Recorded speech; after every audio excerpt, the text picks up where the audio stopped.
VIS Week conference. And for those that are joining VIS for the first time, welcome. And then those that are returning, it's good to see you back after so many years being online.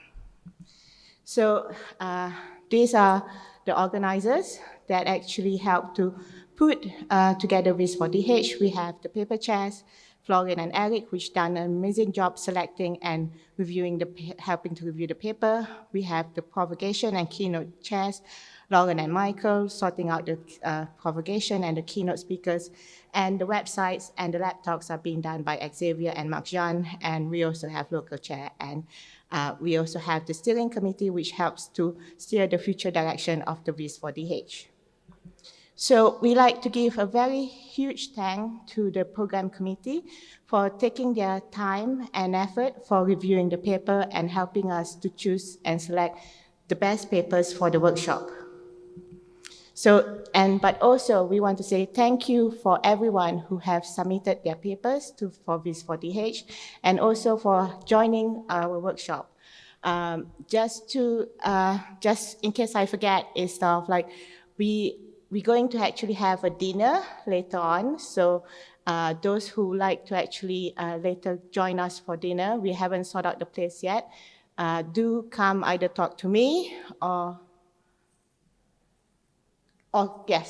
Chris, and I think it's probably something Mexican, something between walking distance of the hotel. But I would like to say thank you everyone for joining for VIS4DH, and yeah. So the theme for this year's workshop is on multimodality.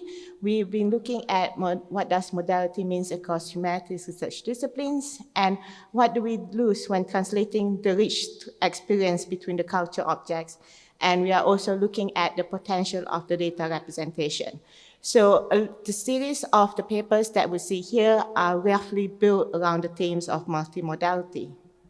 So we have a busy workshop schedule. We obviously have now the opening.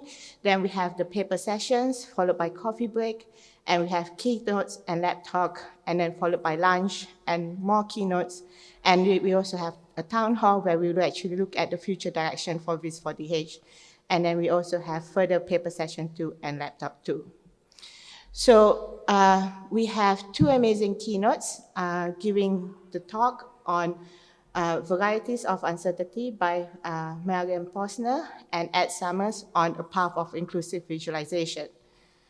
We have 2 paper sessions, which is the paper session 1, which is this morning, which is we divided into 4 papers, looking at different types of text and visual representation. And we have a second paper, which is also looking at the different historical representation of documents. We also have a series of lab talks where labs present the thing that they actually been doing in their lab to actually showcase some of the visualization they have done. Now, this year is a hybrid workshop, so we obviously have the physical people, but we also have the virtual people. So we ask that the questions are actually being asked on Slido, if possible. You can go to the Slido on the virtual VIS website. You can also connect on Discord, and also you could also tweet on VIS4DH. So thank you everyone for coming, and now we actually go to our first paper session, which is chaired by Eric.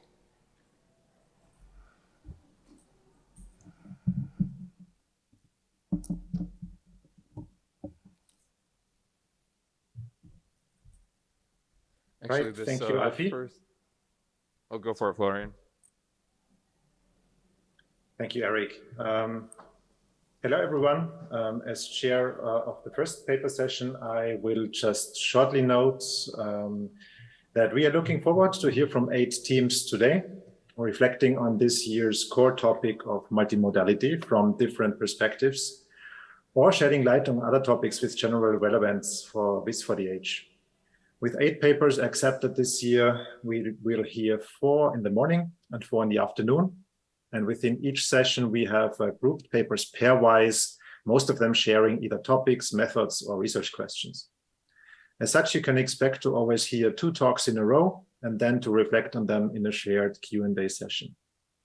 To kickstart the Q&A, paper chairs will address the two presenters with a connective question so that we can benefit from a sort of stereoscopic discourse and then to open it for feedback from the audience thereafter.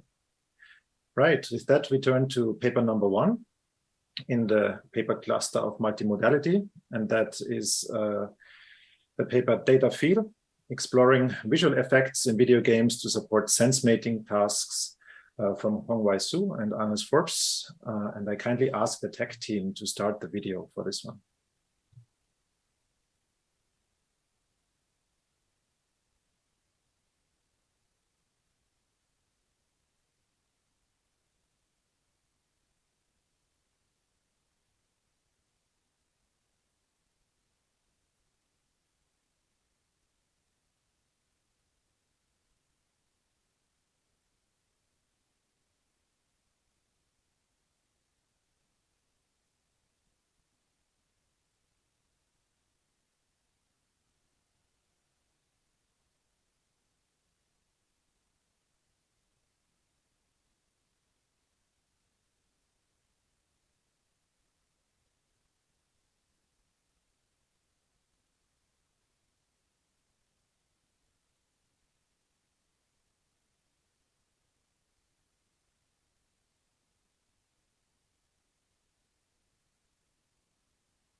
So we are having a slight technical issue, but it's fine. We still have some time. So maybe at the moment, we can just have a hands of who wants to come for dinner or who wants to go lunch together. So yeah, maybe we could actually do that while we find the video file.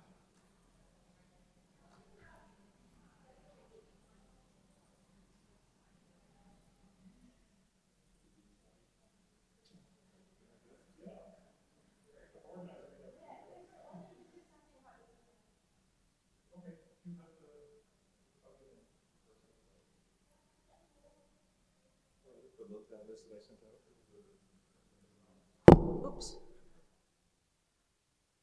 So where do you want to go? Go to our Slack page. Slack page. Did you see that list of restaurants that I sent out on Slack? No. It should be from Thursday.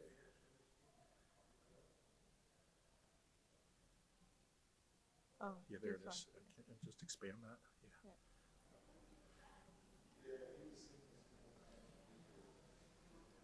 No one can see it. I don't want to bug the tech chairs. Okay, well, so I'm organizing the dinner for today.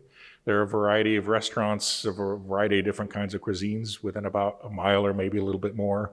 They're all on or near one of the streetcar lines, so they're pretty easy to get to, and they're all the $2 sign level, right? So all reasonable for us. There's Mexican, Japanese, there's a whole bunch. I've got about a list of about 10 of them that hopefully we can organize ourselves and either take streetcars together independently or walk to have a dinner. We do this most every year with VIS4DH. Usually it's 15 to 20 people, but it'll be smaller this year, of course. If you're interested in doing that, is there at least general interest in joining for dinner tonight? Okay, so quite a few. That's definitely enough.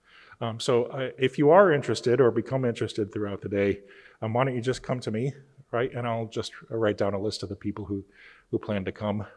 right? And then what we'll do is we'll just, kind of self-organize at the very end of the workshop, right? Or immediately after the last session, right, to get ourselves coordinated on how to meet up at a restaurant.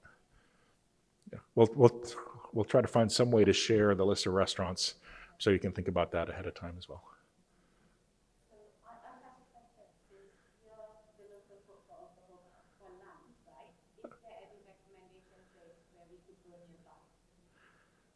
I didn't hear most of that between masks and so on. Because you're the local person in Oklahoma for Yeah. now, is there a nearby place that we could go nearby? So yes, either go to Bricktown, which is a couple blocks north, and then a few blocks to the east, or go north directly from here and keep going north a couple more blocks into downtown, right? And I actually live in Norman, 25 miles south of here, right? So I'm only semi-local, right? But there are a lot of restaurants, especially in Bricktown, all reasonably priced. Yeah.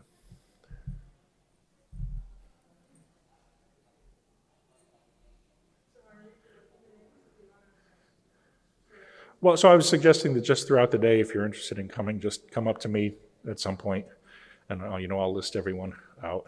But mostly we can just meet up right after the last session. Just come up up front or whatever. We'll self-organize. I don't think we need to be too formal about taking names, for instance. Should I do some stand-up comedy? I'm not a stand-up comedian, so that was my only joke.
Yeah, so what we're going to put up the list of restaurant possibilities up on Discord, right? Have a look, and if you want to comment or vote, right? Or maybe say, here are my top 3 that I prefer by cuisine or by restaurant. We'll try to take those into account. Yeah. But at the end of the day, we'll have the usual negotiation session for everybody to pick a restaurant. You ready?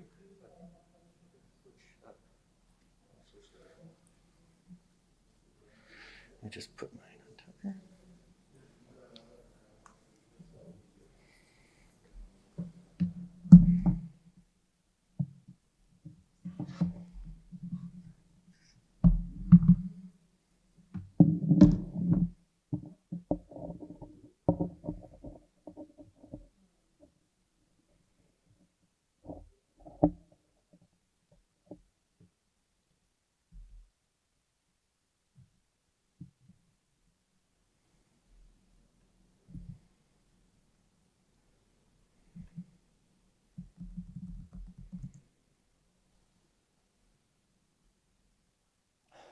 Half a screen.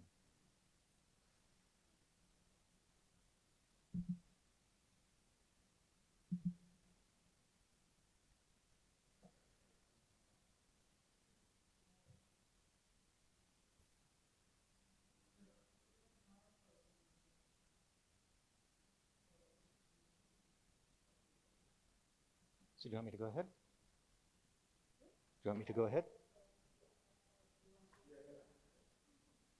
Shall I? Step in just to give you a little introduction. okay. This is Richard Braith. He's going to be talking to us about multimodal analogs. Thank you so much for all of your patience and continued understanding throughout all of this. Thank you so much for your flexibility. Yeah, thanks. So I guess I'm going to be first speaker then. Hi, I'm Richard Brath, and I'm going to be discussing multimodal visualization for the humanities. particularly by looking at the analog world to understand some possible approaches here. Great. So I hope this is broadcasting, but we'll find out if it's not. We'll start with this really simple example here of a retail store. It basically uses the overview, zoom and filter, detail on demand visualization approach. So you're literally doing zoom and filter by walking into the space, and you're doing details on demand by literally close inspection of things. And more broadly, it's doing what's discussed as an overviewing kind of task. It's an active understanding of the organization. So in the case of a clothing store, right, you've got the clothing on the left and right. You've maybe split by gender left and right. You've got large objects at the top. You've got small precious objects in the center. You've probably got newer things in the front. You've probably got older things in the back. And when we look at real-world analogs, like the previous example or this example, grouping is an essential task. How do we organize things? It's essentially clustering of a high-dimensional space based on data properties and on user needs. So data properties are attributes in this case, like alcohol type, age, expense, and so forth.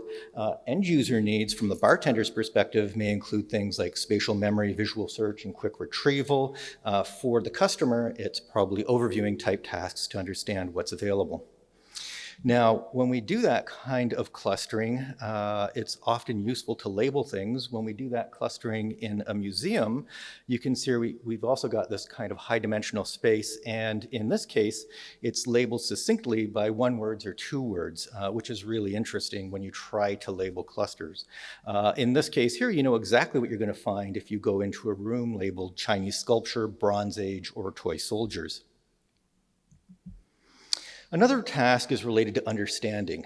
In any of these places where you have crowds, there are opportunities for serendipitous eavesdropping.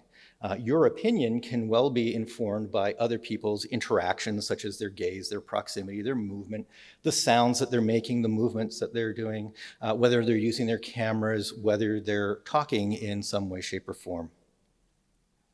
We can move from serendipitous eavesdropping to serendipitous collaboration. In grocery shopping here, all the bad apples are being successively tossed by successive shoppers into the back of the box.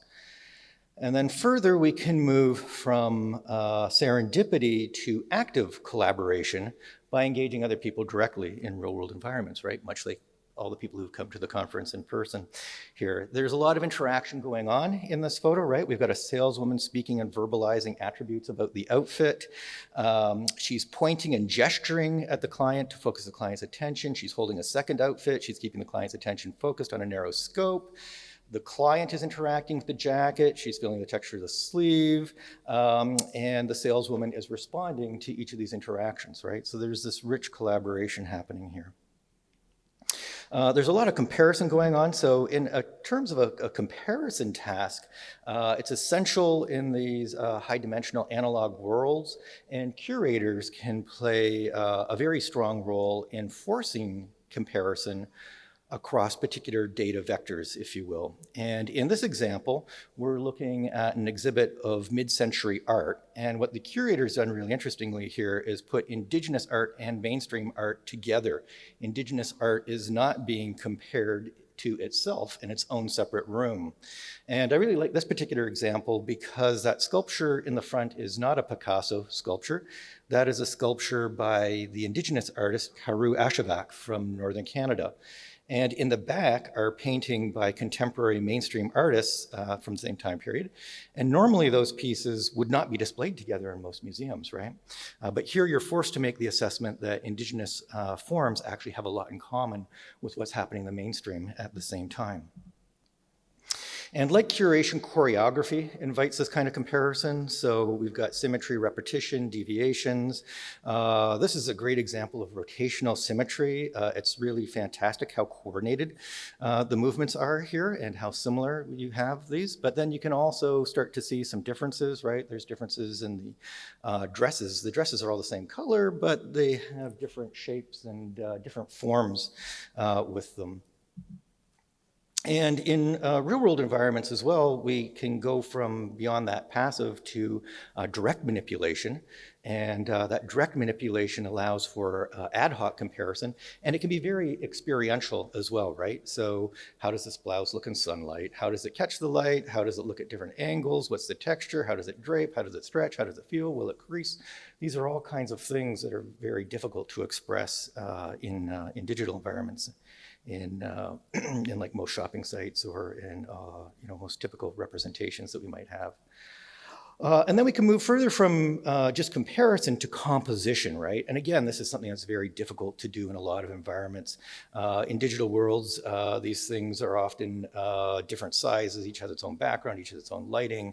The colors may look quite different. And in the real world, this is actually quite easy to assemble and look at these. So what does this mean for VIS4DH? Are there some hints or some ideas possibly that can come from this? I think one of the things that is interesting is that we actually have a lot of the pieces of some of the things that I'm talking about in digital environments. And so this, for example, is digital clothing. It has the experiential qualities that can be expressed in some of the simulation environments that are available. These digital clothes cost almost as much as real clothes. And you can see and you can tell how they catch the light, how they drape, how they fold, all these different kinds of material properties. You can tell which ones are wool, which ones are denim, which ones are lycra. Here's an online comic. There's a small piece of art, and it spurs a massive amount of commentary, including markups, including annotations. It's encouraging because all of that commentary is actually retained. Like you lose that in the real world environment when the people leave, but it's a little more distant than the real world too. You have to scroll, you have to actively read. It's noisy. It's not quite serendipity that we have here. And this is collaboration in a visual environment. This is actually from a teaching module where elementary school teachers learn how to create collaborative tasks in Minecraft for their students. And then maybe one more example here. Willett et al. Did a great paper on superpowers a few years ago. And in some of these digital environments, superpowers are actually quite cheap and easy to do. It's cheaper than clothes in game environments. So what does that mean for VIS4DH and the kinds of representations that we can do? I think one of the interesting things to look at is handcrafted data physicalizations, right? These physicalizations can bring in all of these rich experiential, spatial, material properties into the things that they create. And so here's a couple of artists creating some wonderful data physicalizations. And what could we learn from this and maybe bring these back into data-driven, high-quality, collaborative 3D environments? And what do I mean by high-quality, collaborative 3D environments? Actually, I don't really mean Meta VR. We're still struggling to get legs into Meta from the most recent news headlines. But 3D game engines actually might be a little bit closer because they actually bring a lot of these things into them. They have, multi-user. They have conversation, collaboration, physics, simulation, effects. They have AR, VR. All of these things are built into these environments. But perhaps the thing that might be missing in some of these environments is how well they actually support visualization and the visualization subsystems. That's a big gap. And then another gap is how accessible they are to all people. Unless you have a really great gaming computer, your experience may be less than ideal. And so with that, I'll just say thank you. Whoops, went ahead too far. Thank you. And I don't know if the questions are now or if we're supposed to wait and do pairs. So. Thank you so much. All right, and so because we have these paired and we hope to get some amount of conversation going between these paired papers, we are going to now move on to the second presentation, which is hopefully going to be able to be shared over Zoom. Are we able to shift over to the Zoom screen? Let's lose the chat. Can you see my screen? Yes, I believe so. Okay. Wait, I can see, it's just a black screen for now, right? Yeah, I'll stop playing the video. All right, well, thank you so much. This is Hongwei Zhao presenting the paper Data Feel, Exploring Visual Effects in Video Games to Support Sense-Making Tasks. Hello, my name is Hongwei Zhao. I'm here to present our paper, Data Field, Exploring Visual Effects in Video Games to Support Sense-Making Tasks. So I want to start with a little observation that minimalist aesthetics is the prevailing wisdom in data visualization community. This is supported by two theories. For example, Edward Tufte termed data-to-ink ratio basically to discourage the use of visual elements as extra and aesthetic unnecessary information. And also Tamara Munzner, who discouraged the use of visual effects because they impose significant cognitive load on the user. And if you take a look at all the tools, most of the publications in the IEEE VIS community, we find that they rarely utilize visual effects and animations. And if you look at the gaming community, however, that you discover that they utilize game visual effects and animation quite a lot. So Steve Swink's books Game Feel make the term polish, juice, and oil. So juice is the term for visual elements that makes the interaction with the game system more engaging, and oil is the term used for visual elements or techniques that makes the interaction smoother. And there's also other studies about the visual effects impacting gameplay. For example, action games typically enhances users' attention even outside of the interaction with the game itself. And also there's a study about how visual effects can be used to structure visual scenes, even though those scenes can be visually complex.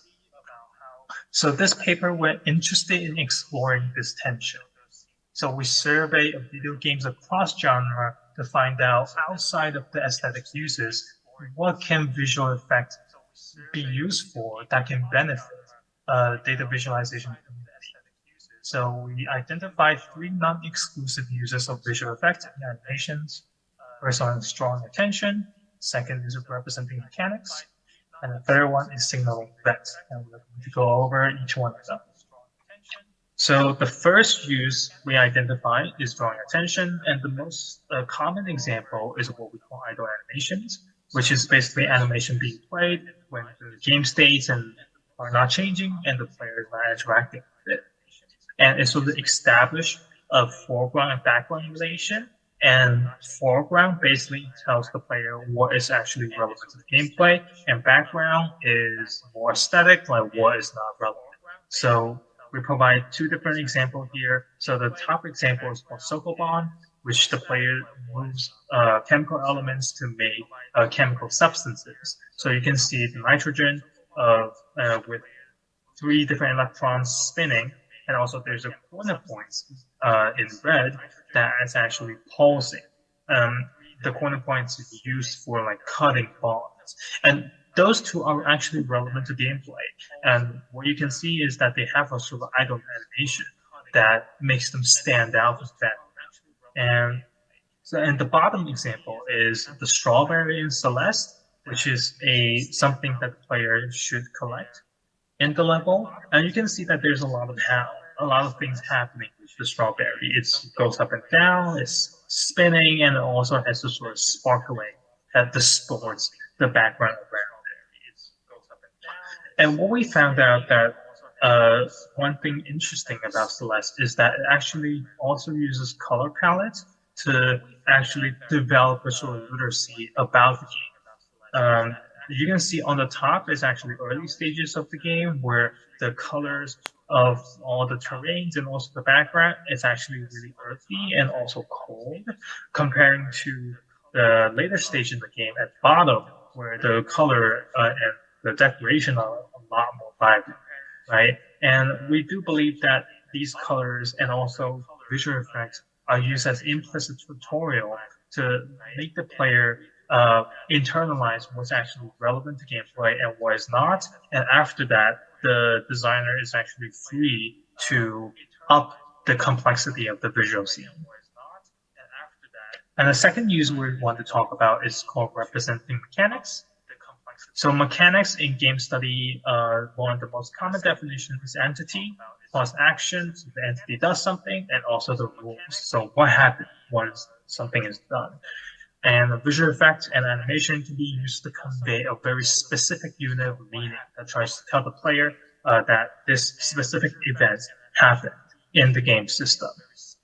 And it sort of gives the player a visual language to think in the game's logic. So the example we're providing here is a game called Cuphead, which is like a 2D game where the player playing as Cuphead trying to defeat the boss by shooting all these blue little lasers or shots. And you can see that there's like blue sparkles once those shots lands on the boss, which is a slot machine, and it kind of explodes, which is a visual effect to indicate that the shots is actually landing on the boss's body. And there's another effect of like flashing white of boss's body to indicate that it's actually the shots are actually doing damage to it, and it gives. These are two very distinct units of meaning represented by two different visual language, right? And they all map onto the very exact sort of interaction within the game system.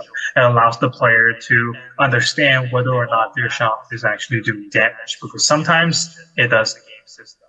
It allows the player and visual effects can also communicate more nuanced information. It can also communicate like attributes and properties of the system itself.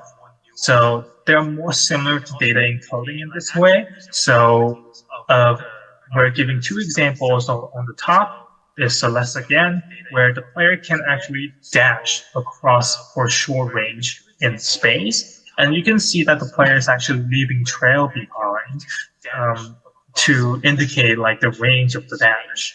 At the bottom is a top-down action game called Hades, and you can see when the player is actually taking a swing, there's a very, very loud visual effect that tries to indicate the range of its reach.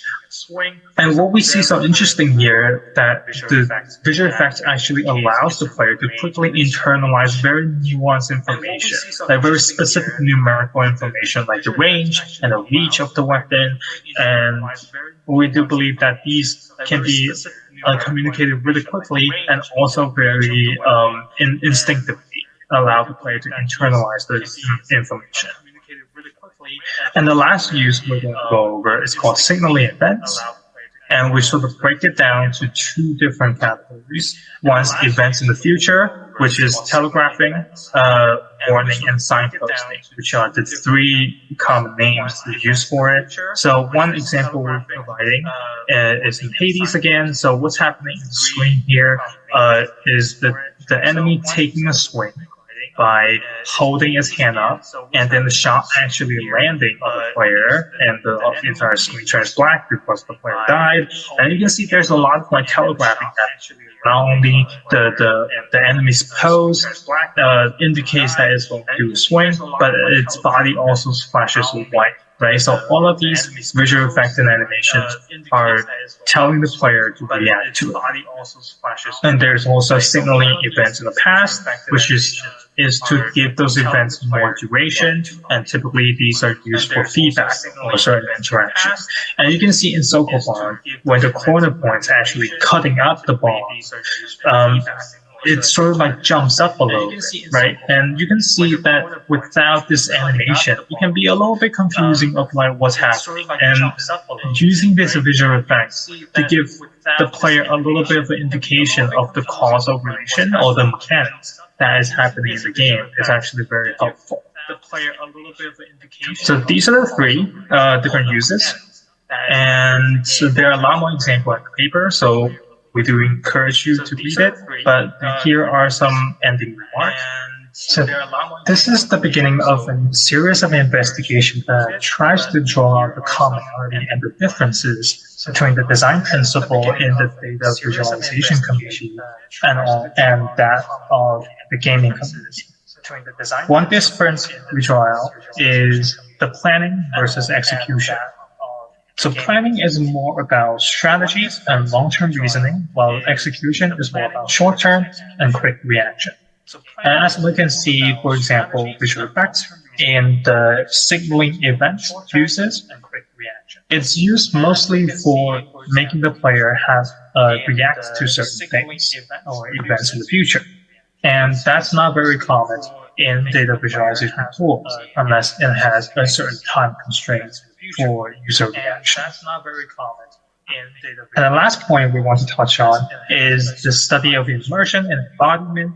And we believe that by using visual effects, it allows this effect to be achieved more easily by providing a shorter feedback loop and more customized effects and more engaging effects. It allows the users attunement to the tool.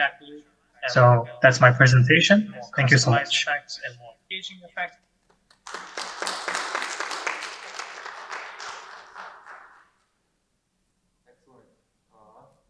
Thank you all so much. We're now going to have a question and answer session featuring both of the two first presenters here. And if you would like to pose questions, I encourage you to hop on Slido to be able to do so. Either questions directed to one of the presenters or potentially questions tied to both of them. As we have some of those questions come in, I'll start out, and Richard would love to ask you a question about the work that you've done. So you encourage us to rethink the design of VIS systems by comparing them to real-world analogs like retail shops, bars, galleries. And so my question is, do you think that we should strive to reconstruct real-world multimodality in our VIS artifacts, sort of visual reality, that sort of thing? Or should we accept the limitations of visual displays and rather work towards augmented reality or just sort of better mobile app applications?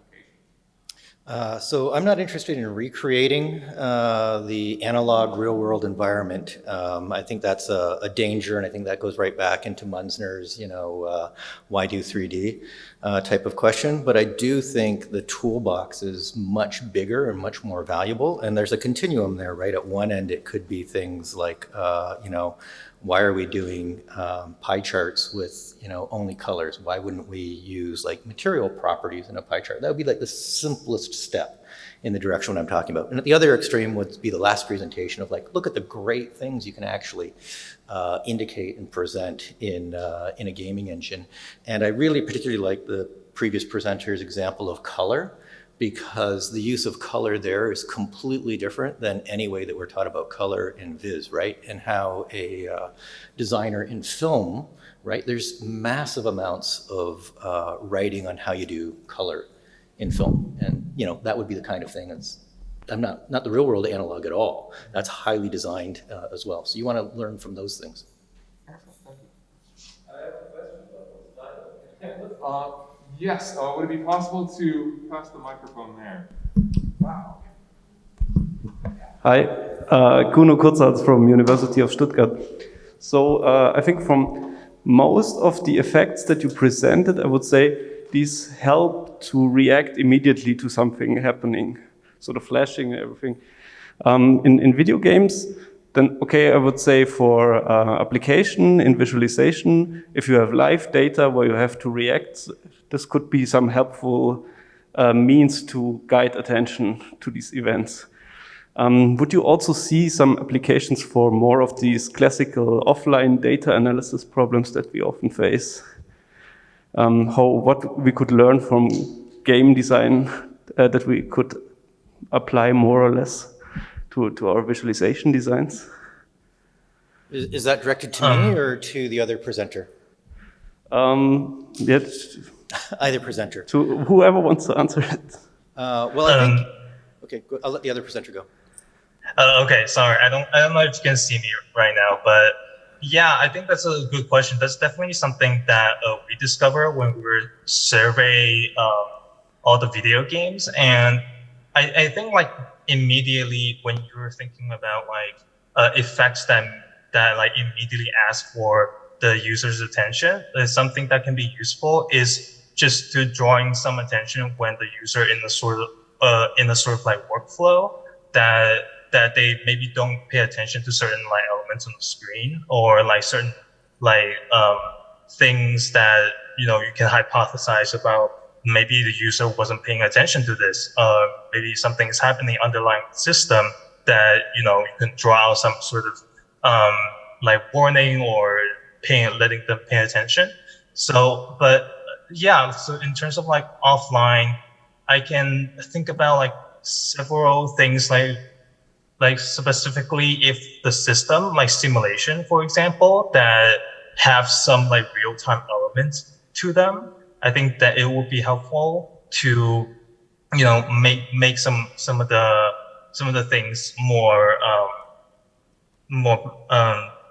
make certain things more prevalent on the screen when there's some like simulation happening. So yeah, I'm sure there are more examples out there, but I agree with you. There's also like, well, why we draw the distinction between planning and execution. Okay, thank you very much. I was going to add to that I think from a gaming environment, like you mentioned, there's all these live cues that they use that you could see working very well with a monitoring type of task where you're working with stuff changing immediately. But from the bulk offline kind of world, you can also see that a lot of the games now have these incredibly rich worlds that they've built, right? World building, that's like your offline data creation environment that you're now exploring in a live mode. But that even goes back to much simpler games like my mother-in-law's game, where you have like a very complicated flat 2D scene and you have to find like all the little objects hidden in it, right? Like that's your batch processed scene that you've got there, and then your tasks are added on top of that. Thanks. Yes, could we pass the microphone up here? Hey, Nagasma here, Yuma Summers. Thank you so much, Richard. That was a very interesting presentation. I have a basic question around, you just referred to use of texture, for example, in pie charts. What are other lessons that we learn from the digital humanity in the world that you think worth experiencing and reflecting in visualization?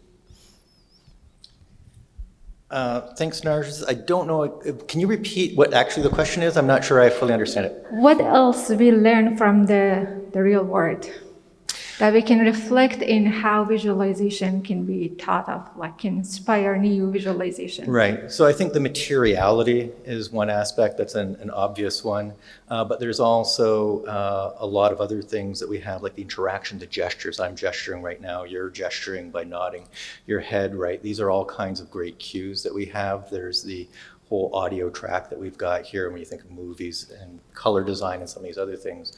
The palette is really big. I think, and you can look at it as a palette from capabilities, or you can look at it from a task perspective. What are the tasks and how are the tasks done differently? And so I give you a few examples, but I think there's many more if you just look at them, Perfect. Thank you. Hi, Ali Sarpad. I'm from also UMass Amherst. So I have a question for the other presenter. And I really like this idea that you're trying to draw these parallels between game design and visualization design and how these two can enrich and benefit each other. Now, it's more of a curiosity that when you are doing this, have you ever come across anything that from the visualization side that can actually, I don't know, benefit the game design? Like, I don't know, simplification, like embellishments. Any thoughts on that? Yeah, for sure. Like, I don't know how many gamers are in here, but if there is a publisher or a game maker called like Paradox Interactive, they do like these meticulous like simulation that basically of like different like historical periods. So for example, World War II or like the medieval era, where they simulate like interpersonal like relationship where like each people will have their own like personality and they have their like family dynamics and also like core gestures. And if you look up those games, they're basically a giant simulation system, and your whole like game screen is just like a map, and all those like simulation that's like happening are like extremely complicated. Like it was really it's like really daunting to even learn those games. If you look up some of these games, like for example, like Crusader Kings 3, like they are just one giant like visual effect system. So the thing is that once you get to like a certain complexity for simulation, for especially strategy games, how do you like allow the player to make sense of it? I think that's like one of the biggest question that a lot of the game designers are facing when they have like enough complex systems. And yeah, that would be like one giant example that I can think of in my mind right now. Yep, thank you. So I was really interested at the beginning of Richard's talk. You referred to Schneiderman's mantra, right? We've got a variety of conceptual models that we use to think about our systems. But we have to be careful not to force our thinking into those models. And I'm curious, and this is for either of you, whether in terms of Schneiderman's mantra or sense-making models, or let's say models of human attention, whether or not there's anything from your games or your art exhibits that you saw that seriously challenge some of the models that we tend to bring to bear all the time. So thanks, Chris. That's a really good question. And in the purposes of trying to get a paper, I was trying to do the exact opposite and trying to bridge the relationship between the models that we talk about in VIS all the time and the models outside. I think probably the other presenter may have some other good ideas there of, it's some of those cues, some of those things that we used to think were negatives from visualization, this minimalism that we do, and no 3D type of thing. Those are maybe things to be reconsidered now, right? The reason why some of those things we didn't want to do in 1995 was that your screen was only 640 by 480, and it was really hard to do some of those things without getting pixelization. Well, now the devices are outrageously powerful, and so some of those reasons that we had are gone, but I don't have a good one to pick on for you. Well, thank you all so much for your questions, and thank our two presenters once more. All right, and now we are going to shift over to our next speaker, and we are also going to make a slight adjustment to how we are going to do the question and answer sessions given some of the technical challenges going on. We are now going to have each of our presenters field questions about their work directly after giving their presentation, as might be somewhat more typical in other sessions that we've attended. So now I am excited to greet Rongqian Ma, who's going to be telling us about boundaries, extensions, and the challenges of visualization for humanities data, reflections on 3 particular use cases.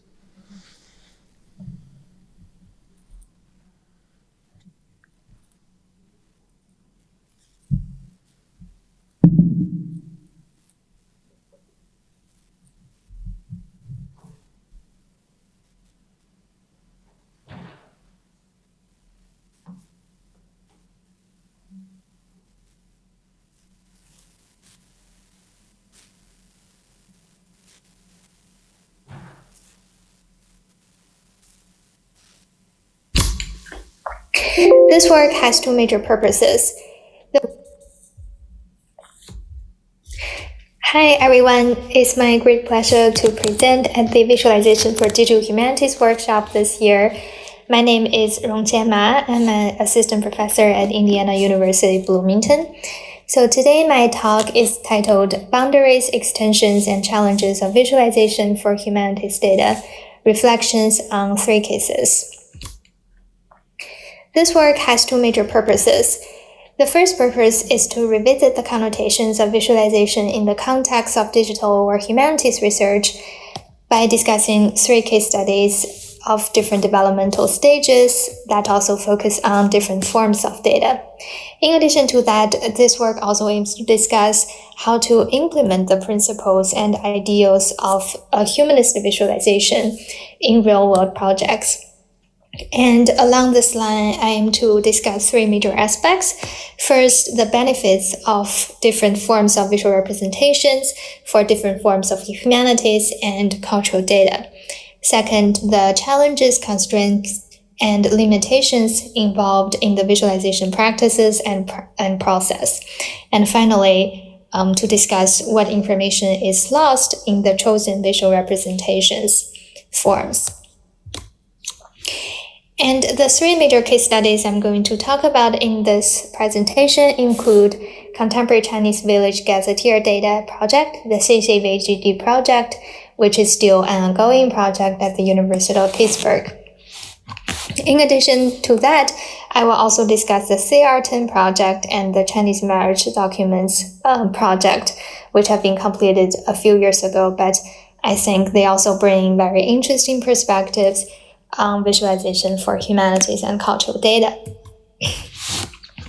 To start, the Contemporary Chinese Village Gazetteer Data, the CCVGD project, aims to create a database about contemporary Chinese villages. And village gazetteers have been an important genre of writing and historical resources, and they always tend to include raw, uncensored, and detailed data about various aspects of a specific village. Currently, we already completed the database, which currently covers over 3,000 villages and their data published between 1949 and 2019. Right now, we are trying to build an interactive user interface that empower the interaction between users and data search. And here, the screenshot shows the landing page of the data platform. In this data platform, we are trying to build two major forms of visualization. The first form is an interactive map that allows users to navigate to a specific geographic area and then get a list of all the villages covered in that area. Then users can navigate to these villages and have a closer look at all their data coverage. In addition to that, we are also trying to build another form of visualization that focus on using quantitative graphs and charts to highlight the results for data search. And right now in this early stage, we're only creating visualization for two major data categories, which are the population data and the income data, because we found those two are the most essential and the basic data category that almost all the villages have data about. And those visualizations would be used to support single and multiple village search. For single village search, the visualizations would support a close reading of the dataset, while for multi-village search, those visualizations would be mostly used to support comparison between selected villages. And here is one example that visualizes the total population of 3 villages in Shandong province. And as we can see from this sample graph, there was a sudden data change around 1960s. A lot of graphs like this in our current stage highlight some important data signals that could be further examined by going back to the textual information included in those village gazetteers. So although such graphs and charts prove to be very effective in visualizing those numeric data, here I want to discuss another project in which original video data are utilized in different visual representations to enhance the representation of this whole project. And here the CR10 project is a digital oral history project that aims to collect and preserve the memories of China's Cultural Revolution. And in the interactive website of this project, we created 3 major pathways, 3 major visual representations to improve the user experiences, which includes a timeline, map, and the traditional catalog.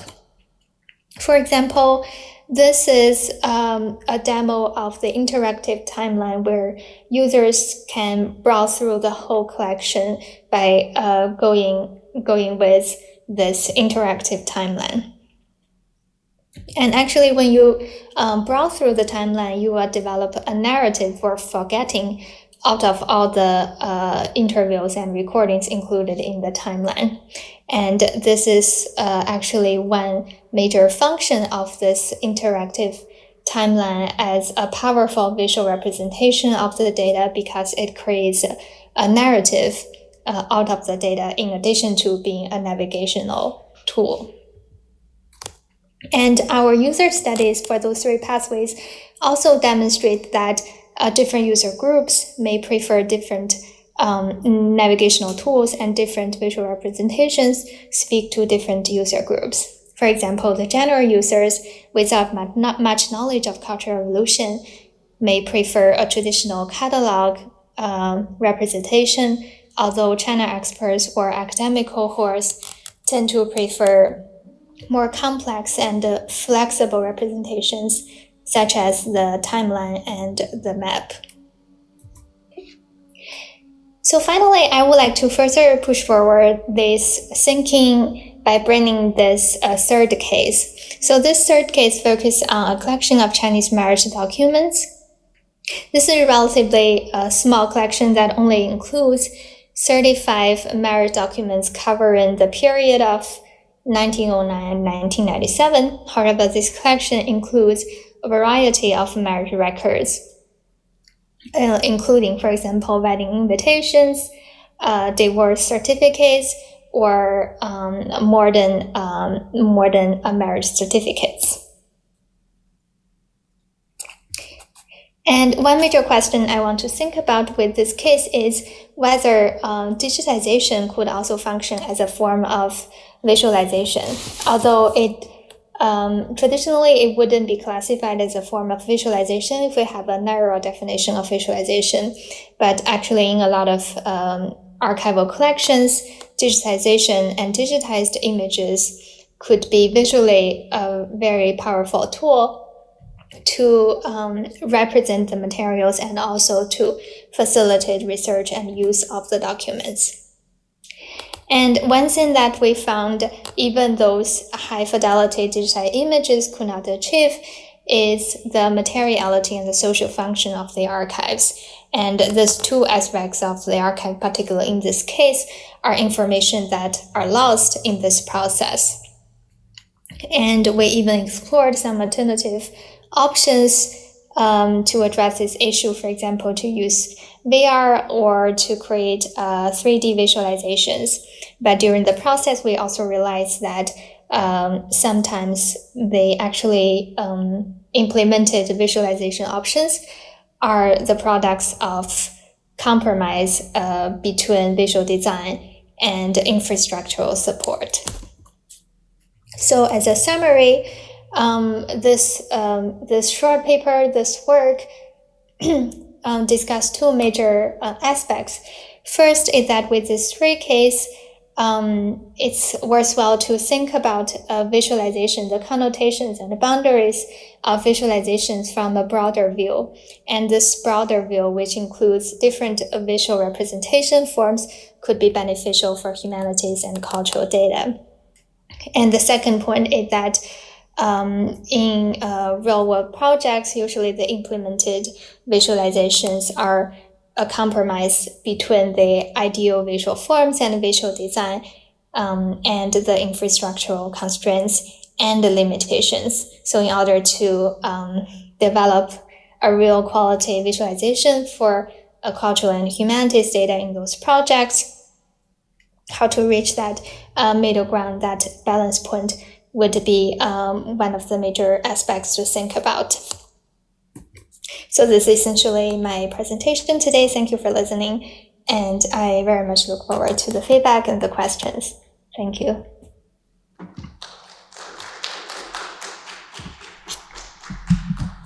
Excellent. Thank you so much. I believe we should. Hi, everyone.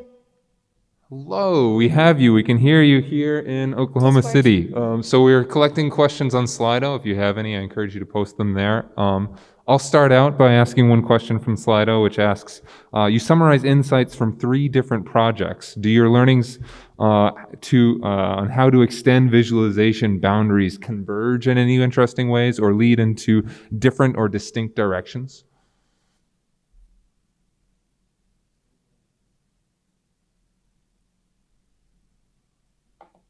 Oh, hi. Hello. Can everyone hear me? Sorry. We I can think I hear have you some. and see you small, and we're about to be able to see you large. There you are. Okay, sorry. I think I also have some internet lag here, so I couldn't really. Yeah. So I'm sorry, would you like me to repeat the question? I saw the question from Slido. Okay. Yeah, so I think one takeaway that I had by synthesizing all of these three case studies is that sometimes, particularly in thinking of cultural data, using like a broader definition for visualization, or like just generally to use like visual representations, would be, I would say, more effective to think of the visual elements to them. And particularly for digital archives, like in that example of the digital Chinese marriage, using some of the most effective visual forms would just be to representing that digital collections in an online environment with high fidelity. And the better way would be also to represent the materiality of that collections. So I think they are more like the boundaries would be more like to converge in order to push forward our like limited thinking of visualization for a narrower term, and rather to think of visual representations more broadly for the cultural data. Excellent, thank you. We might have time for one more question. If we could pass the microphone right here. Hello. Hello, nice to meet you. My name is Seungmin from UNIS, South Korea. I'd like to ask about the marriage data. I see some wrong period, like 90 years old, but very rare cases, 35 cases. I don't know how exactly the distribution is, but it might be implement some kinds of wrong perception or wrong idea because of the based on the distribution or of this period. Also, what do you think about this impact of the rare cases during this 90 years old? Yeah, so that collection is a relatively small collection, and I think 90% of the documents included in that collection are historical archives. So there are only like two or three of them are from contemporary China, and most of them are from different historical period.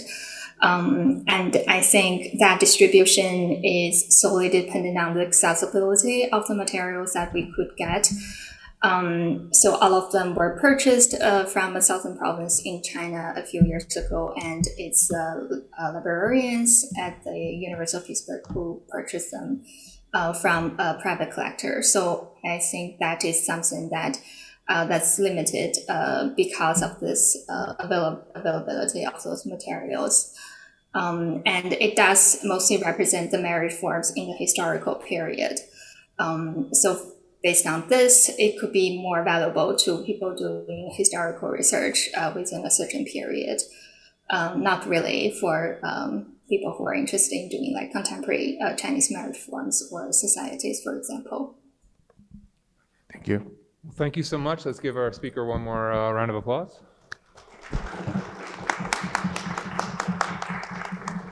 And now I'm happy to be able to introduce Rebecca Hickey, who's going to be telling us about her work on word clouds in the wild. Thank you. Let's see. Yeah, so hi everyone. As Eric said, I'm Rebecca Hickey, a PhD student in computer science at Cornell, and today I'll be presenting on work I did as an undergraduate with my fellow student Mani Goenka, now at Microsoft, and Professor Eric Alexander at Carleton College. This is word clouds in the wild. For this project, we performed a study of word cloud usage in digital humanities academia and journalism in order to understand how word clouds are being used in the wild. Specifically, this survey focused on the tasks that word cloud creators were asking their users to perform with clouds, for example, finding the biggest words in a cloud, and the design choices those creators made in encoding data, such as what color the words within a cloud were and what those colors meant, if anything. This work is interested in word clouds for a couple of reasons.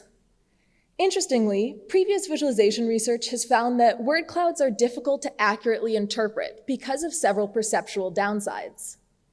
However, they're still frequently used, particularly in text-heavy domains like the digital humanities, because of their intuitive and engaging design. Because of this, we hope that this survey will provide an understanding of what visual encodings are popular with word cloud creators, and if those encodings are supporting cloud's intended uses.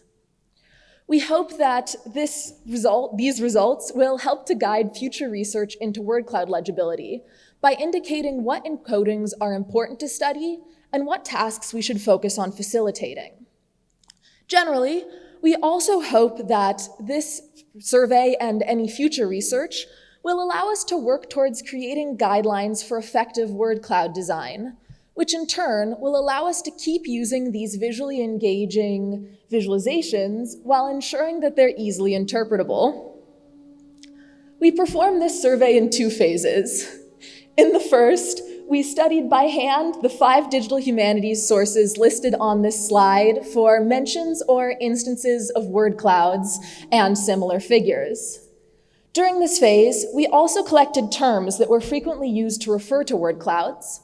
And then in the second phase, we used those terms to query the APIs for the 3 major journalistic sources listed on this slide, again, looking for mentions or instances of word clouds.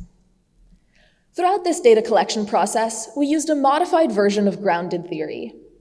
We began collecting data on a small set of initial variables, and then added variables to that set throughout the collection process, until in the end, we collected information on 40 different word cloud characteristics, most of which are listed here on the slide.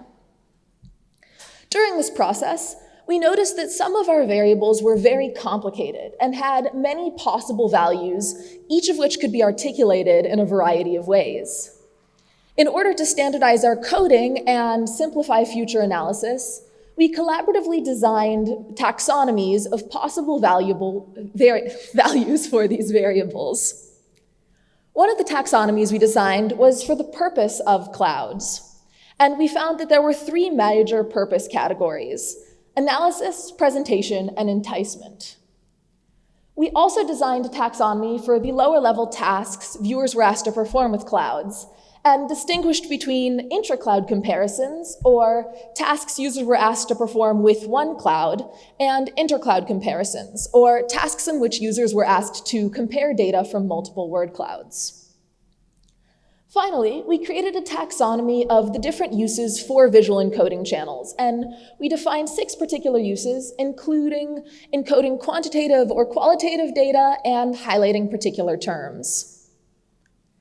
Analyzing the results of this survey revealed several interesting trends in how word clouds are being used and designed in the wild.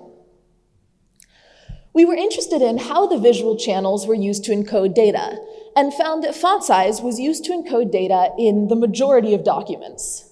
This was unsurprising, but suggests that this is a characteristic that should be maintained in any future guidelines if we want figures to be recognizable as word clouds. This figure also shows that the second and third most frequently used channels to encode data were placement and color. Sometimes these channels were used completely independently from font size, but sometimes they were also used redundantly with font size, like in this example from one of our academic sources, where all 3 channels are being used redundantly to encode frequency data. These results prompt several questions. First, does using color and placement redundantly with font size help viewers accurately interpret font size data? If so, this might be a way to mitigate some of those possible perceptual downsides of word clouds. If not, then it would be interesting to see whether using these channels to encode data separately from font size negatively impacts viewers' ability to interpret font size data. If that's also not true, then perhaps these channels can be used by word cloud creators to embed extra information in the word clouds, and thereby perhaps facilitate some of these other analytic tasks. We were also interested in when these channels were being used for aesthetics, and we found that the color, placement, and direction of words were all used in over 50% of documents for aesthetic purposes. This was more common in journalistic sources, but even in academic sources, each of these channels was used in over a quarter of documents for aesthetics. Here's an example of a high aesthetic word cloud from one of our academic sources, where color placement and direction are all being used purely for visual appeal. The frequency with which these channels are being used for aesthetics suggests that it would be fruitful to study what the impact of these aesthetic encodings is on viewers' ability to perform analytic tasks. For example, it seems possible that viewers might find it more challenging to compare the size and therefore the frequency of words in a cloud if one is horizontal and one is vertical. This analysis also found that analysis, presentation, and enticement were all frequently the intended purpose of clouds within our data set. Here's an example of an enticement cloud from one of our journalistic sources. It's made up of data from the article, but it's never referred to in the article itself, and it's just meant to be bright and visually appealing and attract possible viewers' attention instead of actually communicating anything about the data set. It's interesting that enticement was so frequently the intended purpose of a cloud because it seems possible that for these clouds, it's less important for us to accurately facilitate data interpretation. However, analysis and presentation, as you can see, are still both more frequently the intended purpose of a cloud. And for these, it is quite important that users are able to accurately understand a cloud's underlying data. Because of this, we then were interested in looking specifically at the analytic tasks users were asked to perform with the cloud. You can see here that far more frequently, users were asked to perform intra-cloud tasks instead of inter-cloud comparison tasks. However, even the extent to which inter-cloud comparisons occur is surprising because previous perceptual research has found that these tasks are quite challenging to perform. Here's an example of a tool from one of our academic sources where viewers are being asked to perform inter-cloud comparisons, specifically between the clouds on the far left and far right of this figure, and the quote from the article that led us to believe that the creators were asking users to perform these tasks. In the future, it seems that we should either focus carefully on facilitating these challenging tasks or recommend against creators requiring them of viewers. This figure also shows that the four most commonly required analytic tasks were finding the biggest words in a cloud, finding groupings of semantically related words, and gist forming and summarization. Here's a cloud from one of our journalistic sources in which users are asked to find a group of semantically related words, in this case specifically age-related terms, and then compare that grouping to other words in the cloud. Because they are so popular, it seems that in the future, we should focus our studies on facilitating these four particular analytic tasks. As I've said before, in the future, we hope to examine how common visual encodings affect users' ability to perform commonly required tasks and create guidelines for designing word clouds for particular purposes. We also hope to create tools that center these guidelines and perceptual best practices in their default and design so that creators can easily and quickly create word clouds that are perceptually accurate for their purpose. Thank you so much, and please let me know if you have any questions.